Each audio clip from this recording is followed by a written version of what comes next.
Assalamualaikum warahmatullahi wabarakatuh. Di sini kelompok 1 akan menjelaskan tentang insulin.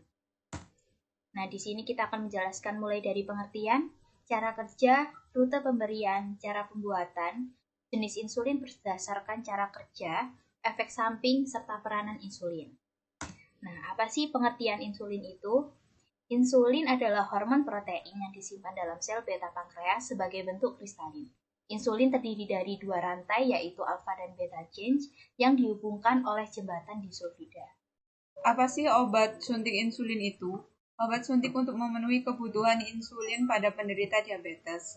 Insulin merupakan hormon yang diproduksi oleh kelenjar pankreas untuk membantu mengendalikan kadar gula darah dengan mengubah glukosa menjadi glikogen. Cara kerjanya adalah insulin dirusak oleh enzim dalam saluran cerna. Oleh karena itu, harus diberikan melalui injeksi atau inhalasi. Rute subkutan memberi hasil yang baik pada semua kondisi. Sebagai protein, insulin tidak mudah mengalami permeasi ke dalam kulit tanpa strategi yang tepat.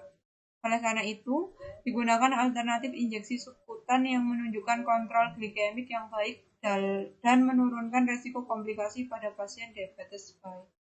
Untuk rute pemberian insulin sendiri, biasanya di lengan atas, paha, glutea, dan perut.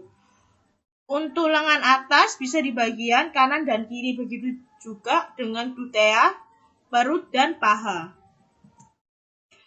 Untuk pembuatan insulin sendiri, caranya pertama memotong DNA sel pankreas dengan retriksi enzim endonuklase. Yang kedua, memotong plasmid bakteri E. coli dengan enzim endonuklase juga. Lalu yang ketiga adalah menggabungkan kedua DNA ini dan terbentuk DNA rekombinan. Setelah itu, DNA rekombinan tersebut akan memulai menghasilkan insulin.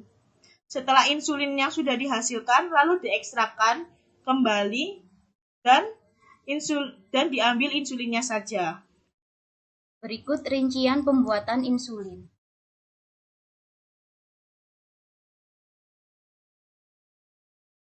Selanjutnya, saya akan menjelaskan jenis insulin berdasarkan cara kerja. Ada 4. 1. Rapid acting insulin, yaitu insulin jenis ini cepat menurunkan kadar gula dengan sangat cepat.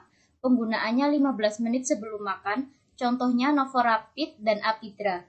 Yang kedua, intermediate acting insulin.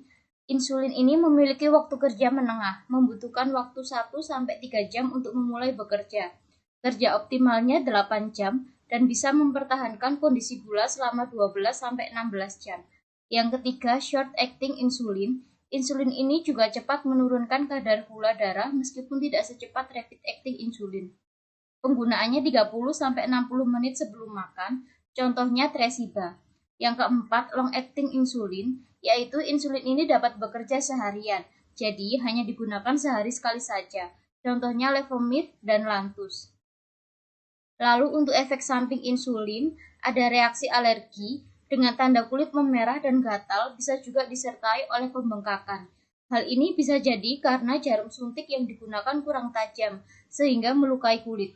Ada juga efek alergi yang parah seperti sesak nafas, pusing, bahkan pingsan. Untuk efek samping yang kedua, terjadi hipoglikemia, adalah kondisi di mana gula darah dalam tubuh terlalu rendah. Lalu yang ketiga, reaksi lipodystrofi. Lipodystrofi adalah keadaan hilangnya lemak pada kulit sehingga mengubah tampilan kulit. Biasanya karena terlalu sering menginjeksi pada bagian yang sama. Hal ini bisa diakali dengan sering mengubah lokasi suntik. Untuk yang keempat, bertambahnya berat badan. Insulin membuat tubuh menyimpan glukosa dalam bentuk glikogen atau lemak, dan inilah yang membuat berat badan tubuh meningkat. Peranan insulin adalah hormon insulin membantu mengontrol kadar gula darah yang disebut glukosa dalam tubuh. Caranya dengan memberi sinyal pada lemak, otot, dan hati untuk mengambil glukosa dari darah dan mengubahnya menjadi glikogen atau yang disebut dengan gula otot. Di sel otot, trigliserid di sel lemak, dan keduanya di sel hati. Glikogen dan trigliserida ini merupakan bentuk sumber energi yang disimpan oleh tubuh.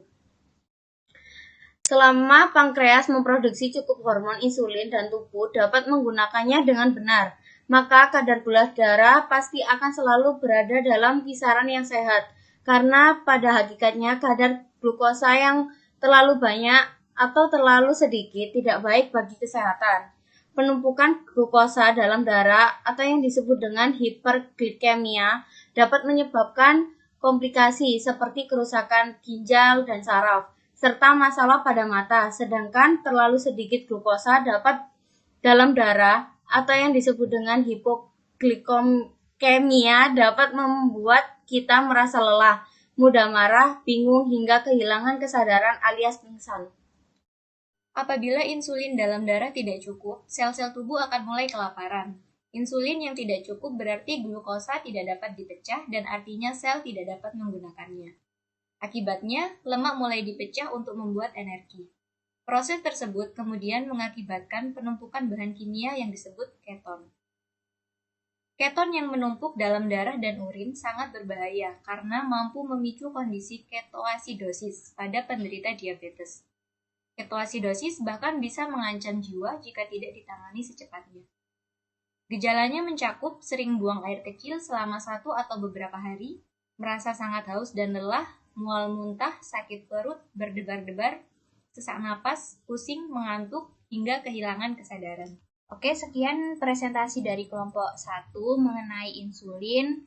Untuk kurang lebihnya mohon dimaafkan. Terima kasih. Wassalamualaikum warahmatullahi wabarakatuh.